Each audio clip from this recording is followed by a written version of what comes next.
Start of a new term at a comprehensive school in London, history teacher Barbara Covett harbors a deep dislike for both her students and colleagues. In a staff meeting, the new art teacher, Sheba Hart, is introduced. It's clear Barbara isn't popular among her peers. Observing Sheba on the playground, Barbara attempts to discern her true character. All the other teachers seem to like her. Later in the school year, a fight erupts between Stephen Connolly and another student. Sheba tries to intervene but fails. Barbara steps in and, using her authoritative voice, quickly ends the fight. When questioned, Stephen explains that he fought because the other boy was speaking inappropriately about Sheba. After this encounter, Sheba thanks Barbara for her help, marking the beginning of a friendship. Barbara confides in her journal about her growing attraction to Sheba, captivated by her beauty and pleasant voice.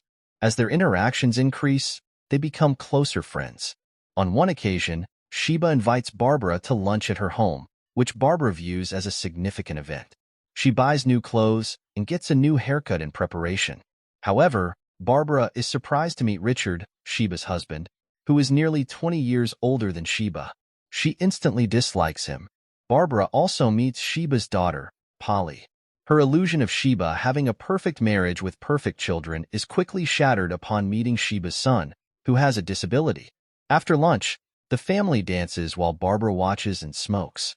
Richard forces Barbara to join the dance, but Sheba is called away by a phone call. Later, Sheba shows Barbara her private retreat in the yard. Barbara offers advice on teaching, and Sheba opens up about her life, including the challenges of raising a child with a disability. She shares her exhaustion from spending the last 10 years caring for her son, Ben, and her decision to teach as an escape. Barbara records the day in her journal, marking it as a gold star day. Her obsession with Sheba deepens as she starts documenting everything about her. During a school play, Barbara notices that Sheba is taking too long to join her and decides to see what's holding her. She is nearly paralyzed with shock when she looks through a window and sees Sheba in a classroom getting physical with 15-year-old Stephen, who had been involved in a fight a few days earlier. Stephen leaves, and Sheba buttons up her clothes while Barbara watches in disbelief. As Barbara ponders what to do, she decides it's best to confront Sheba directly. She calls Sheba and asks to meet her soon, stating that it's about Stephen. Barbara accuses Sheba of committing a crime by sleeping with an underage student and asks Sheba to explain how the affair started. Barbara insists that she needs to know everything, so Sheba confesses. Sheba explains that it started with Stephen doing small gestures, like scoring goals for her.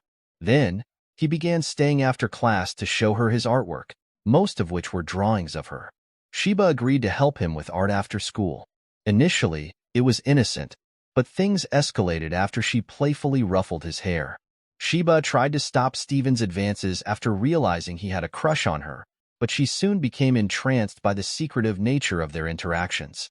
Stephen frequently told Sheba how beautiful she was. He was relentless, and one day he confided that his father hit him. Stephen couldn't tell his mother because she was seriously ill with kidney disease and only had a few months left unless she underwent surgery. His vulnerability touched Sheba deeply, leading her to agree to meet him that night at a bridge. Sheba is shown leaving her family at 8 to meet Steve at the rendezvous. She asks him to keep it a secret, and he assures her she can trust him before they kiss. This intimate meeting marks the beginning of many romantic encounters. Sheba profusely apologizes for not coming clean sooner. Knowing Barbara has to inform the principal, Sheba asks her to keep the secret until the new year. In a twist, Barbara realizes she can use this information against Sheba. Barbara promises not to tell anyone, and Sheba cries in relief. Barbara then makes Sheba promise to end the affair and inform her husband by the end of Christmas. She gives Barbara a picture frame as a holiday gift, which Barbara interprets as a meaningful gesture. Sheba continues her illicit affair but keeps it well hidden, occasionally meeting Steve at her art studio. Barbara's beloved cat falls ill, deeply affecting her due to her strong attachment. The vet informs her that the cat has only a few weeks to live, prompting Barbara to seek solace from Sheba. Barbara manipulates the situation by asking Sheba to help lift her spirits through an activity from her previous school. She requests Sheba to stretch her arms and then starts stroking her, attempting to spark some passion. Realizing the gesture's inappropriate nature, Sheba asks Barbara to leave. As Barbara is about to leave, she spots someone in the garden and urges Sheba to call the police. Suddenly, Barbara's phone rings, and she seizes it, and on picking the call she realizes that Sheba is still having an affair with Steve. Barbara looks at Sheba with disbelief and storms out. Sheba follows, explaining that she tried to end the affair but couldn't. Barbara cruelly mocks Sheba for being in love with a young boy and harshly reminds her of her age. Barbara then threatens to inform Richard unless Sheba ends the affair immediately. Sheba agrees. Sheba goes to Steve's house and meets his father, who is nothing like the vicious man Steve had described. After learning that their affair has been exposed, Steve dumps Sheba, admitting he just wanted to have fun and fabricated the story about his mother's kidney disease and abuse. Devastated, Sheba seeks comfort from Barbara. Over the next few days, Sheba and Barbara spend more time together. Barbara feels that this misfortune has brought them closer, strengthening their friendship and bringing her closer to what she longs for. This perfect illusion is shattered when Barbara learns her cat must be put down. Advised to return for a final goodbye, she visits Sheba, hoping to bring her along. However, Sheba and her family are on their way to Ben's school for a play he is in. Sheba explains that she cannot abandon her son.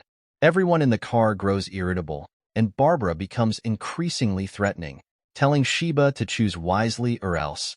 Sheba gets in the car and they drive away, which Barbara perceives as a betrayal. After burying her cat, Barbara broods over Sheba's betrayal when a teacher knocks on her door. He wants to discuss a delicate situation about Sheba. They sit down, and he confesses his love for Sheba, asking if she ever mentioned him. Barbara reveals that Sheba isn't interested in men and shares playground gossip about Sheba's affair with Steven, shocking the teacher. After Brian leaves, Sheba calls and invites Barbara over for dinner. While Barbara is at Sheba's house, Steve's mother arrives, furious, and starts attacking Sheba, slapping her multiple times. Steven's dad and Richard try to restrain her, but she lands a few more blows before being separated. The commotion draws the attention of Polly and Ben, escalating tensions between Richard and Sheba. Barbara watches from the sidelines, denying any knowledge of the affair. The next day, authorities escort Sheba out, and gossip spreads about what happened. Barbara is questioned by the principal, who suspects she knew about the affair for months and didn't report it. They ask her to retire early. The principal reveals that Jennifer Dodd had threatened Barbara with a restraining order. Barbara agrees to resign. Journalists camp outside Sheba's house. Barbara meets with Sheba, who is distraught, believing Steve told his mother about the affair. After arguing with Richard, Sheba moves in with Barbara. Barbara describes the month Sheba stays with her as the best of her life, admitting she is tempted to pursue Sheba but chooses to be patient. One day at the market, Barbara is shopping when Sheba discovers a trail of golden stars and a diary page in the trash. She searches through the house and finds the diary, which reveals that Barbara exposed the affair. When Sheba confronts Barbara, she realizes her true manipulative nature and strikes her.